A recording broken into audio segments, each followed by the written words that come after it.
¿Cómo vuela el tiempo, eh? En unos pocos meses se harán 2 años desde que esta serie llegó a su fin. Y yo aún sigo subiendo sus análisis. La parte buena es que ya estamos muy cerca de terminar. Por no decir que tras este, solo nos quedará echarle un vistazo al episodio final, del que desde luego hay algunas cosas que mencionar. Pero por lo pronto, centrémonos en materia antes de que nos alarguemos mucho más. Bienvenidos una vez más a Star vs. Las Fuerzas del Mal, análisis en formato clásico.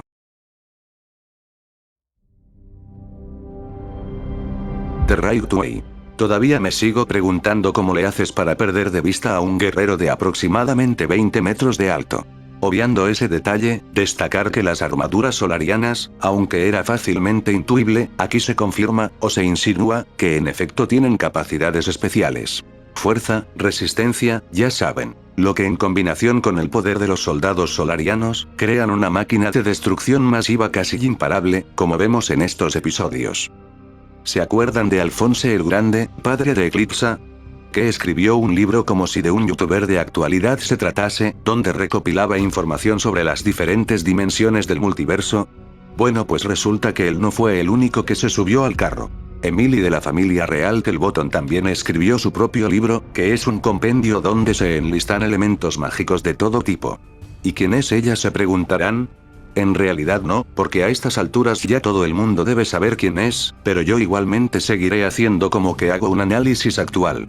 Según el libro de hechizos, Emily Telbotton era la mejor amiga de una de las antiguas reinas de Miuni, Crescenta Butterfly. La de los conejos en las mejillas, que aparentemente era increíblemente hiperactiva. Esa misma. Ambas llegaron a ser tan buenas amigas, que Crescenta la nombró su consejera en jefe, y por tanto, compañera en el mandato de Miuni. Por ahí entre las malas lenguas se dice que eran más que amigas, pero en eso yo ya no me meto, que cada quien crea lo que quiera. Aparte, decir que Emily paralelamente regia como reina de Waterfolk, y como se prometió a sí misma de joven, también se hizo doctora. O sea, igual que Crescenta, esta mujer hacía de todo, por eso en el libro se le denomina como doctora Emily Telbotton. Hay mucho más sobre Emily en el libro de hechizos por si les interesa, como por ejemplo cómo ella y Crescenta instauraron una diplomacia entre los monstruos para quitarle poder a Set, colocando a los Averius, fieles a los Butterfly, como la casta real. Muy interesante la verdad, pero ya les tocará a ustedes investigar, porque digamos que aquí estamos un poco atrasados. En ese libro de Emily, vemos algunos apartados curiosos, como el smudge del sapo, que no es otra cosa que una referencia a la mítica historia de la princesa y el sapo, solo que con un tinte un poco más destructivo. O también, la mortal poción de Cegota, hecha con lágrimas de sirena, y pétalos rojos de solanáceas. Por último se nos muestra la espada utilizada por los guerreros solarianos, una variante de la espada varita de Solaria, forjada con la flama eterna de esta última. Al hacer contacto con su adversario, le deja una cicatriz que va creciendo por el cuerpo hasta la muerte. Debió haber sido bastante útil durante las guerras de monstruos y mi-humanos. Cabe recalcar que, esta espada no solo hace daño a los monstruos, puede marcar a cualquiera que reciba un simple rasguño de ella, como se ve con los amigos de Star, y la única cura conocida es el contacto con la magia pura. Sabemos que Solaria era una gran conocedora de la magia oscura, y la usaba para crear sus devastadores conjuros contra monstruos. Por lo que no dudo, que la espada varita de Solaria y con consiguiente estas variantes, lleven un compuesto de magia oscura. Así que como le pasó a Moon, la magia pura podría disolver la magia oscura de las heridas producidas por estas espadas. Esto yo ya lo había mencionado en análisis anteriores, pero es ahora cuando podemos profundizar más al respecto. Eclipsa nos explica brevemente el qué fue lo que pasó con el ejército solariano original. Lo cierto es que, en realidad nunca fueron derrotados como pudimos haber pensado en un principio. Ni siquiera los monstruos les podían hacer frente, por muchos que fueran eran en efecto, prácticamente invencibles. Entonces, si eran tan poderosos, e inclusive inmortales como se ve con Mina, ¿cómo es que solo queda ella? Pues ese mismo excedente de poder, fue de hecho lo que llevó a su caída. Los soldados solarianos están hechos para la guerra, para el combate y la violencia, algo que los mantenía estables durante aquellos tiempos bélicos. Pero cuando las guerras se acabaron, sus ansias de batalla los llevó paulatinamente a la locura, llegando al extremo de empezar a pelearse entre sí por algo de adrenalina. Literalmente, se mataron unos a otros porque no podían vivir en un mundo en paz. ¿Por qué Mina es la única que quedó? Porque cuando has matado a todo el mundo, no queda nadie que te mate a ti. Simplemente ella fue la última que quedó en pie tras esa gran batalla entre soldados, y nadie ha sido nunca lo suficientemente poderoso como para rivalizarle a lo largo de estos siglos. Por eso es que Mina está loca. Ella tiene la necesidad física de estar peleando. Solo cuando está metida en algún conflicto siendo leal a su reina, es que adquiere algo de lucidez en su mente. Como vemos en el episodio Moon de Undaunted. Pero ¿qué pasa cuando hay paz, como cuando Moon firma el tratado con los monstruos? Pues que Mina decae a la demencia, obsesionándose con cumplir cosas para su reina, como el esperar durante siglos a que la hija de Eclipsa volviera al templo. Yo supongo que antes estaba incluso peor, pero con el tiempo se habrá ido estabilizando un poco. Desconocemos si con el fin de la magia, Mina podrá ir recuperando la cordura, o si ya está rota para el resto de su vida. Como último recurso, Eclipsa decide utilizar el hechizo sin nombre para acabar con el guerrero solariano que atacaba su reino, dándonos la oportunidad de ver lo destructivo que es puesto en acción. Literal, como lo vimos en su episodio, de irónicamente su mismo nombre, atraviesa todo lo que se le ponga por delante, inclusive una entidad tan poderosa como un guerrero solariano. Aunque eso sí, se lleva toda la energía de aquel que lo conjure, siendo con diferencia entonces el hechizo más poderoso que se haya conocido. Lástima que solo tenemos esta oportunidad para verlo, pero bueno, al menos fue mejor que nada. Para más información sobre el hechizo sin nombre, consultar los análisis anteriores. Here to Help. El mapa que se ve puesto en la mesa cuando están preparando un plan, es el mismo que viene en el libro de la guía de Star y Marco, solo que simplificado. Pero eso, ¿a quién le importa? Todos sabemos de lo que va este episodio en realidad, así que vamos de una vez al grano. Luego de haber seguido la serie desde sus inicios, haber compartido opiniones con muchas personas, haberles contado más de una vez acerca de mi visión al respecto de esto y cómo fue cambiando a lo largo de este tiempo, creo que me he ganado el derecho a expresar mis pensamientos del por qué lo que pasó en este episodio fue un error. Miren, honestamente creo que la expresión cliché se ha sobrevalorado demasiado. Claro que la originalidad es importante, pero el que una serie, franquicia o lo que sea haga algo que ya se haya visto en otras obras, no lo hace automáticamente malo. Y cada vez tenemos que hacernos aún más con esa idea, pues en la actualidad ya prácticamente todo se ha inventado, por lo que es imposible que las cosas no se empiecen a repetir incansablemente. El cliché no es malo, siempre y cuando el autor en cuestión le brinde su propio toque. Con todo esto, quiero decir que el Starco nunca fue malo porque fuese cliché. Todo lo contrario, y ustedes no me dejarán mentir porque yo lo he dicho con anterioridad. A mí me gustaba, a mí me parecía adorable. Da igual que fuese cliché, eso no quita que sin importar cuántas veces lo ves, te sigue pareciendo bonito. Por algo lo es al fin de cuentas, y es que la fórmula, pues funciona. Tampoco pues iba a poner mis manos en el fuego por el ship. En general me daba bastante igual. Pero como bien se los dije, si de mí hubiera dependido, yo prefería que hubiese Starco al final. Entonces, ¿por qué me molesta tanto que así haya sido? El cliché no hace al ship. El ship hace al cliché. Con eso quiero decir que un ship no es bueno simplemente por basarse de un tópico como es el de los mejores amigos. Es bueno por la propia conexión de sus personajes. A mi punto de vista, hay muchos ships allá afuera que son terriblemente malos, que no tienen ni pies ni cabeza. ¿Por qué? Porque la propia relación no tiene sentido. He visto ships que consisten en dos personas que simplemente se han cruzado miradas y ya está. No me cabe siquiera en la cabeza que alguien conciba algo así. ¿Qué hace a un buen ship? Las interacciones, los momentos, las similitudes y a su vez las diferencias. Si eso funciona, si eso tiene sentido, si eso tiene carisma, es en ello de donde surge la chispa. La chispa que por lo menos a mí es lo que me cautiva de todo el tema de shippear. El Starco tenía esa chispa. Por las aventuras, las conversaciones divertidas, la complementación entre las personalidades marcadas de ambos personajes. Eso era lo bonito de ver, por lo que me gustaba el ship. ¿Y qué pasó? Pues que todo eso se perdió. Y con ello, también su chispa. La tercera temporada fue muy caótica, lo que no solo tuvo efecto en la trama, sino también en el contexto y en sus personajes. Mucho de ello se logró corregir, pero no todo. Marco prácticamente dejó de existir como personaje y se convirtió en el factor de la gracia en los episodios. Peor aún, si es que hasta se volvió un simple elemento de drama cuya única relevancia era la de dudar del quien le gustaba y hacer dudar a Star. Básicamente, el tema de cuál era su ship era para lo único que estaba el personaje. Adiós chico seguridad, adiós chico karate, adiós a ese adolescente que tenía su propia vida, sus propios problemas, su perspectiva y por ende, su individualidad como personaje.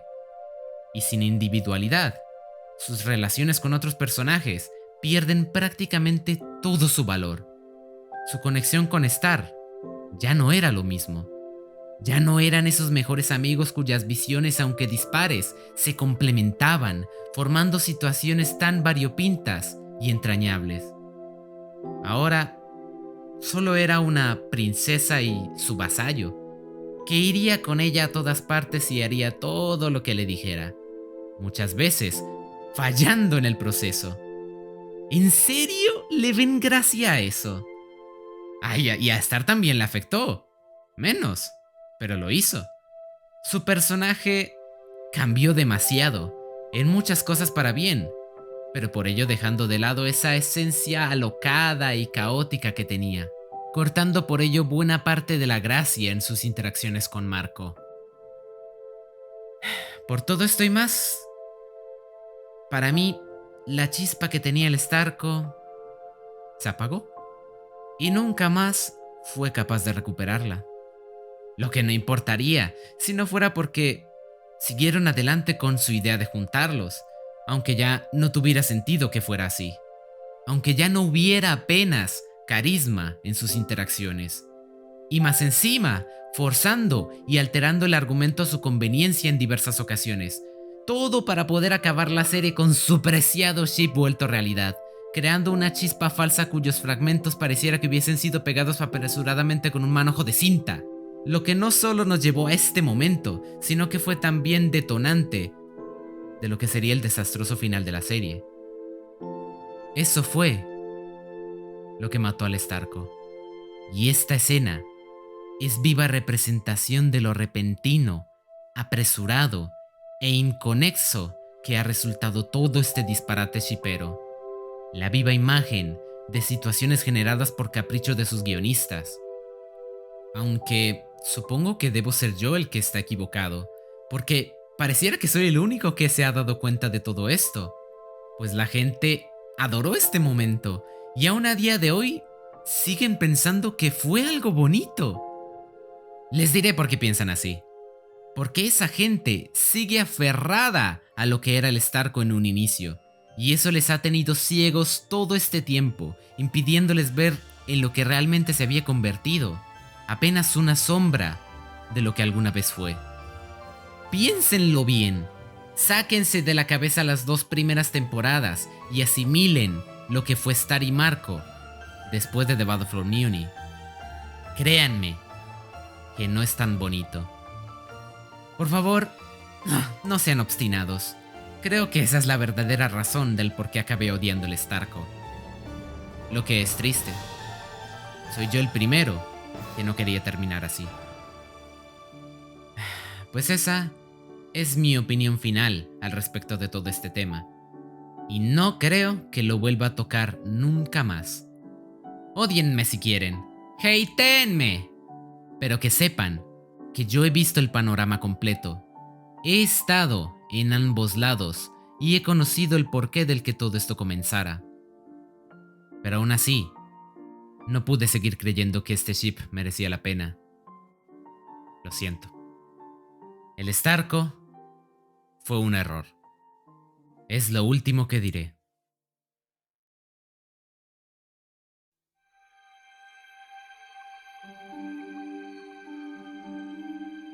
Pizza Party. Dejamos atrás ese mal sabor de boca, Por cierto, tengo un micro nuevo. ¡Sorpresa! y nos metemos de lleno en el que para mí, fue el mejor episodio de la cuarta temporada, el cual es la principal razón del por qué llegué a creer, que la serie tendría un excelente final. ¿Por dónde empiezo?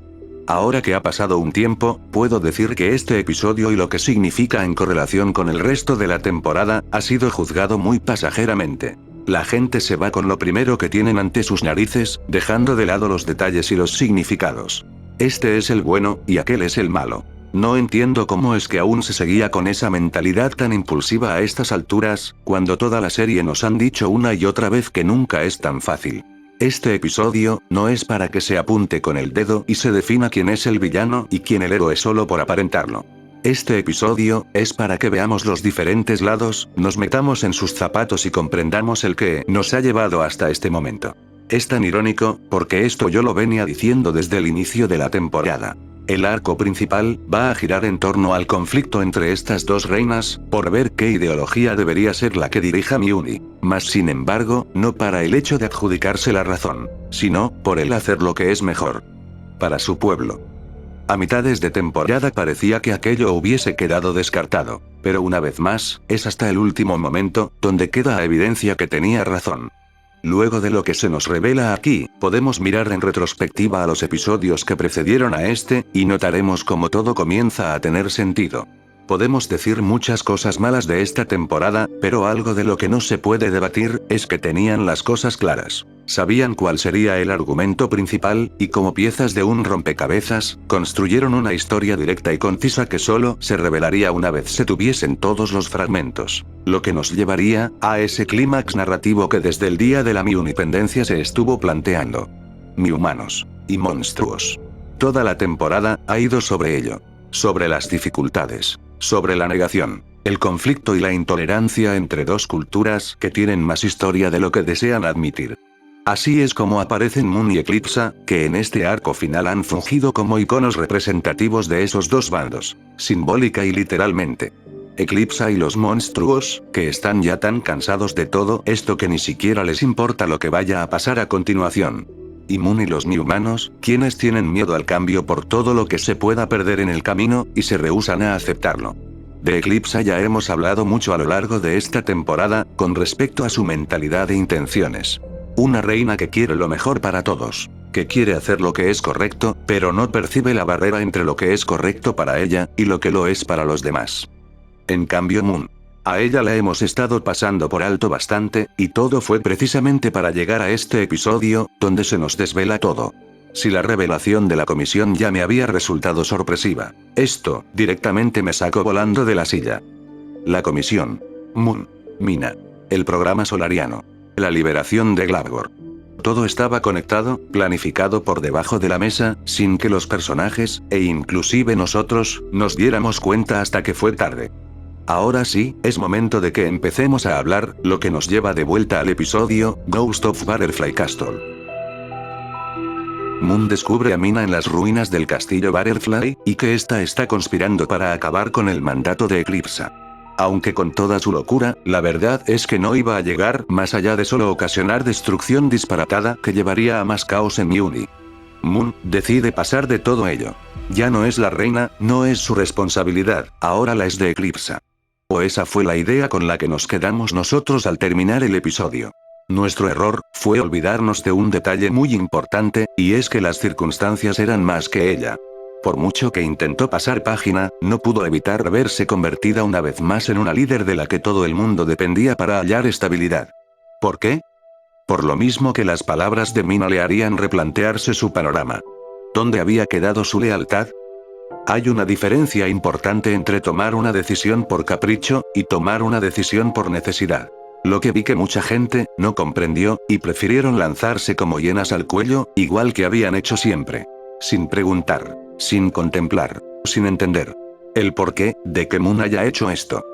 Solo, deténganse y piensen por un momento. Imaginen que todo en lo que han creído alguna vez Todo en lo que han trabajado ustedes y sus ancestros. De repente, ya no significara nada. Imaginen que todos sus ideales, sus iconos, su legado, hubiesen sido abandonados sin más. Para hacerse polvo. ¿Cómo reaccionarían? ¿Y cómo actuarían, si supieran que tienen la oportunidad de recuperar todo aquello que creían perdido? No fue la obstinencia lo que impulsó a Moon. No fue la venganza, ni el excentricismo. Fue la lealtad. La lealtad a una dinastía. La lealtad a un pueblo. La lealtad, a lo que significa la mi humanidad. A lo que significa, el reino de Miuni.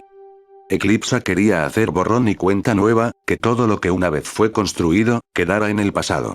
Lo que Moon, si bien intentó aceptar, nuevamente, fueron más las circunstancias que ella. El pueblo mi-humano, desesperados por su situación, la necesitaba. Y ella, como líder que siempre ha sido, no pudo evitar hacer algo. Lo que consideraba que era correcto, sin importar los medios o las consecuencias. Exactamente, como una reina haría. No hay que confundir el justificar sus acciones, con el comprender el porqué de ellas. Claro que lo que hizo Moon estuvo mal, y ella lo sabía. Pero a veces, son ese tipo de decisiones las que, aunque difíciles, se deben llevar a cabo para un fin más importante. No todos los villanos creen que lo son. Un mensaje que todo este argumento te deja caer como piedras, lo que me pareció un giro de guión magníficamente planteado. Hacer lo correcto puede resultar muy ambiguo, y bajo esa primicia, un personaje en el que siempre confiamos, puede distanciarse de las perspectivas de nuestros protagonistas. Moon regresa con Mina, y desde el principio ambas se darían cuenta que en su unión, estaba la clave. Con el conocimiento y la magia de Moon por un lado, y el poder y fuerza de Mina por el otro, se complementarían de tal forma que idearían el plan perfecto. Un plan que a simple vista, buscaba el mismo objetivo para ambas partes. Recuperar Miuni, ayudar a los mi-humanos. Pero eso sí, cada una, lo leería de forma diferente. El plan entonces consistiría de 3 fases. Preparación, confrontación y conquista. Como no podían hacerlo todo ellas solas evidentemente, lo primero que harían sería buscar aliados con los mismos intereses que ellas, siendo la alta comisión de magia, los candidatos más evidentes. Recobrar el control de Miuni, y que sus transgresiones a la corona quedaran olvidadas, eran 2 tentadoras ganancias a las que ellos no se negarían. Excepto quizás Hekatu, a lo que Moon acabaría convenciendo asegurándole que evitarían todo conflicto en la medida de lo posible. Teniendo eso ya listo, sería solo cuestión de iniciar los preparativos. Eclipsa era oficialmente la reina de Miuni, y como tal, tenía bajo su control buena parte del continente. Hacerle frente no iba a ser fácil. Iban a necesitar un ejército. Uno poderoso con el que dar un golpe de estado. Pero ellas, no tenían recursos. Solo un poblado de mi-humanos campestres sin experiencia para luchar. Aquí es donde la importancia de Mina entra en juego, pues esta situación a ella no se le hace extraña, ya que vivió exactamente lo mismo hace más de 300 años, con una reina guerrera dedicada a enalzarse contra los monstruos. Este episodio comienza justamente con el flashback que nos muestra los orígenes de Mina. Como ella era una simple vendedora de trapos que no se tenía la estima de ser más que eso. Pero un día vio algo que ni en sus más recónditas ilusiones habría llegado a concebir. Alguien que creyó en ella. Que confió en que podía ser mucho más, y marcar una diferencia en la historia de Miuni. Y, además, no se lo estaba diciendo cualquiera. Se lo decía su reina, la figura más importante y trascendental para los mi-humanos, quien únicamente pedía en retribución, esa misma confianza. Que creyera en ella, y que creyera en su causa. Y eso hizo Mina. Desde aquel momento, hasta ahora. Debo reconocer que me encanta esta escena, pues consigue lo que a estas alturas yo ya veía insostenible. Darnos un anclaje con el que empezar a comprender a Mina Lockberry. A mí en lo personal nunca me había gustado del todo su personaje, porque lo único que podíamos sacar de ella era que estaba loca. Que le gustaba pelear, y que odiaba a los monstruos pues porque tenía que hacerlo. Pero con esto, ya todo cambia, y empieza a tener un sentido. No es así porque sí. Lo es, por una razón que deriva de la lealtad extrema a una persona y sus convicciones. En este caso, Solaria y su deseo de exterminar a los monstruos sea como sea. Para Mina, dentro de su demencia, el concretar ese deseo es la razón de su existir, y no hay más que eso. No importa el tiempo, ni cuánto la intenten convencer de lo contrario, la voluntad de Solaria se cumplirá, aunque le cueste la vida. Porque esa vida, lo es, gracias a ella. Al final Solaria no se equivocaba al elegir a Mina, pues en ella encontraría a su soldado perfecto. Aquel cuya lealtad es inquebrantable. Con esto se da una capa de profundidad a Mina que no solo le hacía falta, sino que es suficiente para justificar su rol en este final de la serie. No les voy a mentir, yo creía que Mina como villana final no encajaba ni a patadas. Pero ya viéndolo desde este ángulo, me atrevo a decir que de hecho fue la elección perfecta, narrativamente hablando. ¿Por qué? Les diré el porqué. Mina es la representación exacta del dilema principal en el que siempre ha estado metida la serie. El conflicto de humanos y monstruos. Las guerras. Las injusticias. El odio. Todo eso se enfrasca en un concepto claro. El pasado. La historia. Humanos y monstruos se han odiado desde que se tiene memoria, y esa imagen ambos bandos la han tenido grabada en sus ideologías a fuego. Por eso no encuentran la paz entre ellos, porque cuando siquiera llegan a pensar en algo similar, esa historia que tienen inmediatamente lo echa todo para atrás. Se han odiado desde siempre, no conocen nada más que eso, y eso mismo hace que no vean más que eso. Solaria y sus soldados representan la cúspide de esa historia, el momento en el que humanos y monstruos más se devastaron. ¿Qué es Mina? Es el reflejo de la historia. Una guerrera fuera de su tiempo que sigue aferrada a esa idea de odio entre razas, y se asegura que ello siga exactamente así, convirtiéndose por lo tanto en la representación literal del pasado de Miuni. De esas guerras, de ese odio, de esa intolerancia. Ella es ese recuerdo que impide que las cosas cambien. ¿Ahora entienden por qué me parece que es el villano final ideal? Pues la lucha es entonces, simbólicamente, contra la raíz de la división que ha perseguido a los monstruos y humanos todo este tiempo. Como concepto al menos. De que haya hecho un buen rol de villana, ahí sí que ya se podría debatir. Aunque por mi parte diría que sí hizo un buen papel, por lo menos en lo que se refiere a este episodio. Al menos me gustó el hecho de que no pudieron hacerla cambiar de parecer ni al final, reforzando nuevamente el hecho de que su lealtad es absolutamente inquebrantable. Siendo franco, me gustaría seguir hablando más de este tema, pues ahora nos quedaría la entrada perfecta para meternos con toda la historia de Solaria. Cómo era el contexto en ese tiempo entre humanos y monstruos. Lo que ella llegó a significar, cuáles eran sus principios, motivaciones. El cómo de la aparición de los guerreros solarianos y su efecto en la historia. Etcétera, etcétera, etcétera.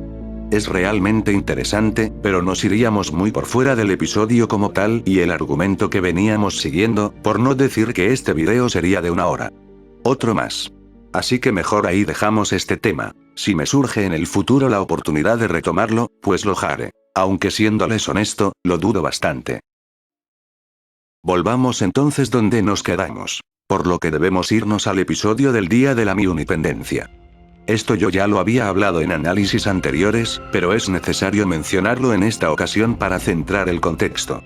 Lo que se nos contaba en el libro del día de la Miunipendencia, sobre esa reina que dio poder con su magia a sus pueblerinos para convertirlos en caballeros. Nos está hablando de lo que fue el programa solariano, y cómo ello desembocó en la independencia mihumana.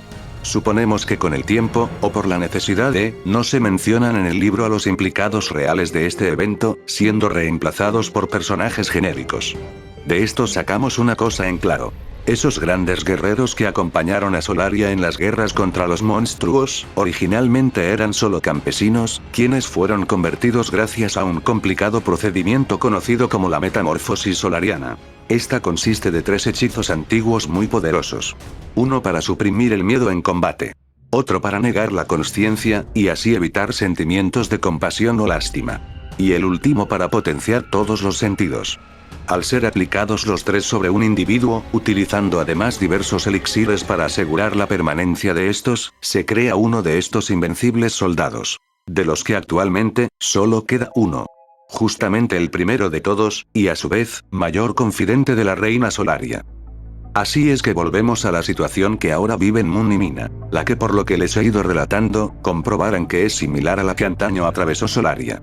A Mina rápidamente le resonaría, proponiéndole a Moon el resolver el problema de la misma forma que lo hizo su reina, tomando a esos campesinos del pueblo de Moon, para convertirlos en su ejército imparable. Una nueva armada solariana. Podrán ellas no tener el libro de hechizos, pero lo que sí tienen, es la memoria de Mina, a quien no dudo que Solaria le explicaría al dedillo el procedimiento de la metamorfosis solariana. Pero claro, Mina no puede hacerlo, ella no sabe hacer magia.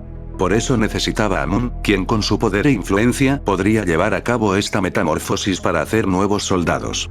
Moon accedería, con la condición de que ella sería la líder, y tendrían que acatar sus órdenes a capa y espada. Mina lo acepta, pero sus votos a Solaria siguen siendo su mayor prioridad. Así que solo por si acaso, le omite a Moon algunos detalles. Como por ejemplo, le dice que hay una forma de revertir la metamorfosis, como muestra de confianza, en caso de que no quisiera continuar con el golpe de estado. Pero se guarda el pequeño detalle de que esto solo funcionaría si el que conjura la reversión es aquel en quien los soldados tienen su lealtad. Así que Mina se aseguraría que la lealtad de los nuevos soldados no fuese hacia Moon, llenándoles la cabeza con las ideologías de Solaria. Todo en caso de que Moon, sabiendo que es más blanda, no quisiera ir demasiado lejos en su incursión contra los monstruos. Habiendo plantado esta mentira, daría inicio la primera fase del plan, en la que disimuladamente, Moon iría buscando en su pueblo a voluntarios que quisiesen someterse a la metamorfosis para hacer frente al gobierno de Eclipsa. Consiguiendo que de hecho muchos de estos ni humanos se ofrecieran, rencorosos por haber perdido sus tierras y modos de vida. Por el otro lado, Mina iría buscando por todo Mjolnir las antiguas armaduras y espadas fabricadas para el ejército solariano original, con la ayuda de Sebastián, quien fuese el primero al que Moon convertiría. Así transcurriría hasta quedar casi todo listo, cuando de pronto, surge ante Moon la oportunidad de hacer las cosas de otro modo. La coronación de Eclipsa. Ahí, vio una chance de evitar el conflicto y el uso de los guerreros solarianos si usaban a Romulus para liberar a Glavgor en plena coronación, haciendo parecer que Eclipsa lo había hecho, podrían hacer que todo Mjolnir, e inclusive sus más cercanos, desconfiasen de ella. Siendo la oportunidad perfecta para hacerla ver nuevamente como un peligro para Mjolnir, ameritando su recristalización. Ya con ella fuera de juego, solo sería cuestión de que Moon y la Alta Comisión retomasen el control. Y así llegamos a Coronation. Es bastante curioso, porque una vez sabiendo el verdadero plan que había detrás, ves los acontecimientos de un modo distinto. Como la Alta Comisión se pone manos a la obra rápidamente para defender a todo el mundo, haciéndose ver como esa figura protectora en la que pueden confiar. O como Romulus actuando inteligentemente por primera vez en su vida, decide adjudicarse la entera autoría del atentado para así evitar que se destapara toda la maquinación que había detrás. Detalles que agregan un gran valor narrativo. Pues bien, al final el plan de Moon no resultó, frustrado por su propia hija, y casi los descubren por eso. Moon se resignaría, y aceptaría que la única opción que les quedaba era continuar con el programa solariano. Concluyendo así, la fase 1, preparación. Siguiendo ahora la fase 2, confrontación. Aquí es cuando le piden a Hekapu que inutilice las conexiones dimensionales a Mjolnir, para así evitar que cualquier facción de las diferentes dimensiones metiese las narices mientras llevaban a cabo su golpe de estado. Mina prepara a sus nuevos soldados para marchar al palacio de Eclipsa y confrontarla, mostrando todo su poder militar, así decidiendo si habría guerra, o si solo se rendirían. En cualquiera de los dos casos, posteriormente daría inicio la última fase. Conquista. Fase que Moon y Mina interpretaban a su manera. Para Moon, solo sería restablecer su reinado, confrontando a cualquier facción rebelde que se opusiese, de ser necesario. Pero para Mina, sería el conquistar Mjolnir como debieron haber hecho hace 300 años, borrando de la faz de la Tierra a todos los monstruos, y dejando este mundo solo para los buenos ni humanos. Ahí está la disonancia que separaría a ambos personajes. Ambas buscaban lo mismo. Pero no con los mismos términos. Moon solo quería regresar el orden a Mjolnir, que el pueblo mi-humano se repusiera de sus pérdidas. Pero Mina quería darle una mordida al pastel mucho más grande. Traer orgullo a la dinastía de su reina. No hay que buscar un mal o al que señalar. Solo hay que ver el porqué de las partes involucradas.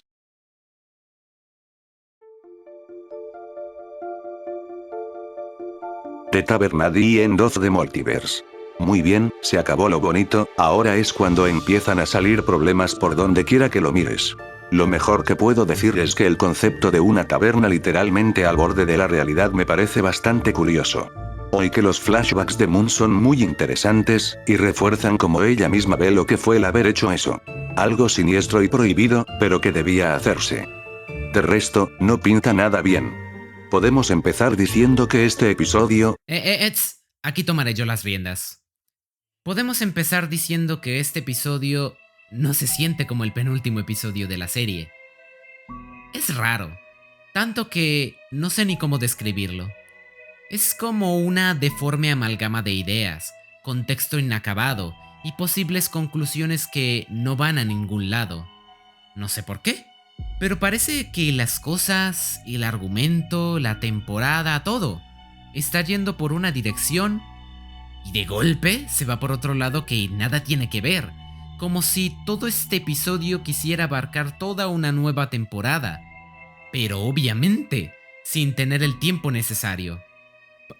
¿Por qué ahora quieren darle desarrollo a Yana? Como que ya es muy tarde para eso. ¿Qué significa esto de la aparición de las viejas reinas? O sea, ¿para qué? Lo único que hace es complicar aún más esto y ni siquiera repercute en nada. ¿Son ecos de magia? ¿Son los espíritus reales de las reinas? Si es así, ¿están en la magia? O sea que también desaparecieron para siempre. ¿Y cómo llegaron ahí en primer lugar? ¿Significa que entonces el inframundo es el reino de la magia? ¿Que ahí van los espíritus? O sea que Star eliminó literalmente el más allá y ya no hay vida después de la muerte. No entiendo nada. Ay, ¿y se acuerdan del tapestre de Star? Del que se nos insinuó en Into the Wand. ¿Eso qué? No llevó a nada. Es tan raro este episodio que después de desmontar toda la temporada y construir lo suyo, posteriormente se desmonta también. ¿Tofi tenía razón? ¿Pero en qué tenía razón? ¿Destruir la magia? ¿Pero por qué? Hace literalmente 5 minutos la estaban usando. Ah, y de repente, ahora resulta que hay todo un grupo de personas que odian y huyen de la magia, sin haber habido nunca una mínima idea de oposición a ella. ¿Entienden ahora a lo que me refiero? Nada tiene sentido en este episodio. No hay orden ninguno, no hay correlación ninguna. Y en general es como que mandar a la basura todo lo que veníamos entendiendo de la temporada, o hasta incluso de la serie. Y es que encima, ni el propio episodio se entiende a sí mismo. No sé qué pasó aquí ni cómo llegamos a esto. Pero de algo sí estoy seguro, y es que este episodio de por sí, sin necesidad de tener en cuenta el final, pone el último clavo en el ataúd. Y todo por querer jugar sin razón con el elemento pilar de la serie: la magia. La magia es Star versus las fuerzas del mal. Su relevancia es tal que llega a convertirse en otro personaje, el verdadero protagonista principal. Todo, absolutamente todo, ha girado en torno a ella, tanto las cosas buenas como las cosas malas. Y si la quitas de la ecuación, pues ya no hay serie. Lo que, déjenme decirles, en realidad me parece de hecho una idea brillante. Si la magia es la serie, ¿qué mejor forma de demostrar que todo acaba que dando final a su reinado en el multiverso? El factor más importante que yo considero a la hora de juzgar un final es el hecho de que se perciba un cambio a lo que fuese antaño el inicio. Y destruir la magia me parece que es la perfecta forma de demostrar que las cosas ya no volverán a ser como eran antes. De hecho, si me han ido siguiendo desde que comencé con estos análisis, me habrán oído decir más de una vez que mi final de la serie ideal sería uno donde la magia quedase fuera de juego. Pero entonces, si eso fue lo que sucedió, ¿por qué el final de la serie fue un desastre? Puede que suene contradictorio, pero sí, como yo y muchos otros han dicho, fue porque destruyeron la magia. Más el verdadero error no fue el hecho, sino, como he ido insinuando, el por qué. Les voy a ilustrar en lo que quiero decir con el ejemplo de lo que yo me imaginaba como el final definitivo. Imagínense, la primera reina había sido encerrada siglos atrás por su obsesión con el poder y el sobrecontrol de sus habitantes, pero para el arco final de la serie es liberada, a lo mejor rompiendo los sellos de la famosa profecía de los 4 símbolos. Ella busca venganza y al ser la Butterfly original, tiene un poder incomparable, por no decir que es una mariposa completa. No pueden detenerla, no importa lo que hagan, y para colmo, ahora ella busca hacerse con el control de todo el multiverso. La única opción que queda es destruir su fuente de poder, la magia. Solo así podrían evitar que ella hiciera del multiverso su imperio. Por supuesto, destruir la magia sería eliminar el elemento más importante no solo de Muni, sino en muchas otras dimensiones, y con ello habría un enorme caos. Pero es que no hay otra opción. Esta vez, la enfermedad es peor que la cura. Y así lo hacen, separándose las dimensiones para siempre, incluyendo a sus personajes. Pero al menos sabiendo que aún estando al otro lado de la realidad, están bien y a salvo. Muy bien. Si prestaron atención, supongo que se habrán percatado de que una historia así no sería de 2 episodios. Como mínimo, estamos hablando de media temporada para que todo se vaya desarrollando fluidamente, se sienten bien las bases, se entiendan los riesgos y consecuencias, se revele lo que se tenga que revelar de toda la historia y finalmente se actúe. ¿Correcto?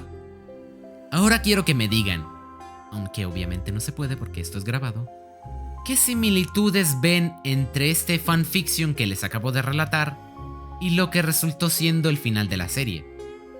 A ver, yo no soy guionista, ni tampoco pretendo en ningún momento el sobreponer mi humilde visión a las de otros, pero me parece que esto suena que habría tenido un poco más de sentido, no solo para llegar a una conclusión más satisfactoria, sino aparte, utilizando los propios elementos argumentales del universo de la serie.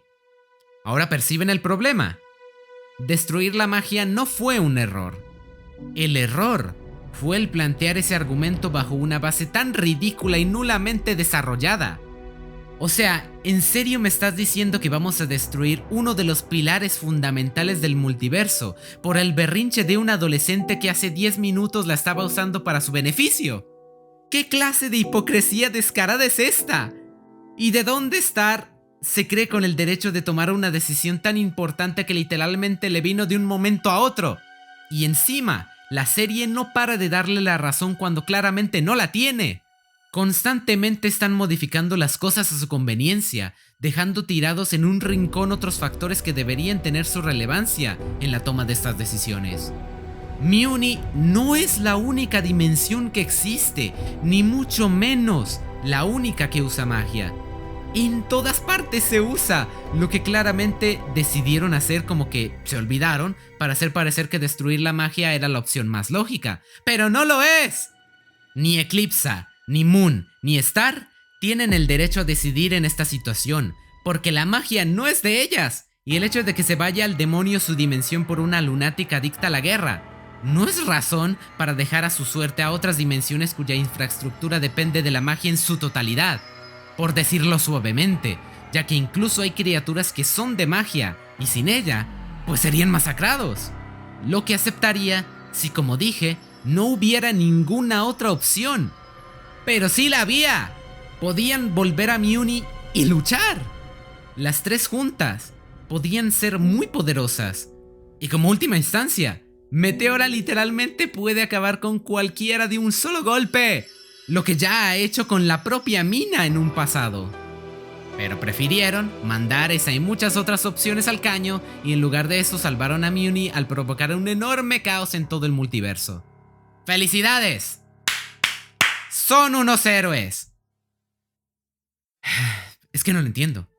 ¿Por qué no usan los recursos narrativos que ya tienen, en lugar de inventarse de la nada otros nuevos? Entre que el argumento es increíblemente estúpido y que literalmente se plantea en el penúltimo episodio de la serie sin el más mínimo desarrollo, pues todo se va a la mierda. Lo que increíblemente arruinaron aún más, metiendo, por alguna razón, a Toffee en todo este embrollo. ¿Por qué? ¿Cómo me comparas aquí a un narcisista, maníaco, manipulador y sádico asesino? Y me dices que tenía razón. ¿En qué? Si lo que él quería era precisamente esto, que todo fuera un caos, para luego aprovecharse de ese caos y hacer su toma de poder. ¿En qué tenía razón? ¿Que la magia es una amenaza? ¿Que la magia le da una ventaja injusta a los Mewmanos? Pero por el amor de Dios, que hay mucho más que solo Mewni. Hay muchas más capas. Hay mucho más de todo. Y no sé por qué decidieron olvidarse de eso. ¿Por qué decidieron mandar al carajo todo lo que habían hecho con la serie en un solo episodio? Para crear un final que no tuviese cabida con nada. No lo puedo entender. ¿Cómo haces un episodio tan bueno como Pizza Party? Y literalmente después haces esto. No lo sé. Y ya no me interesa saberlo. En el próximo y último análisis de Star vs. las Fuerzas del Mal, llegaremos por fin al ansiado momento. El episodio final de lo que fue una gran serie, que llegó por todo lo alto y se fue sin saber siquiera lo que realmente había hecho. ¿Para cuándo? No sé. ¿Cuándo deba hacerlo? Supongo. Aunque, sin importar lo que he dicho aquí, o vaya a decir en ese último análisis, quiero que recuerden que no todo este viaje fue malo. Nunca olviden eso, porque si lo hacen, nada de esto habrá tenido sentido.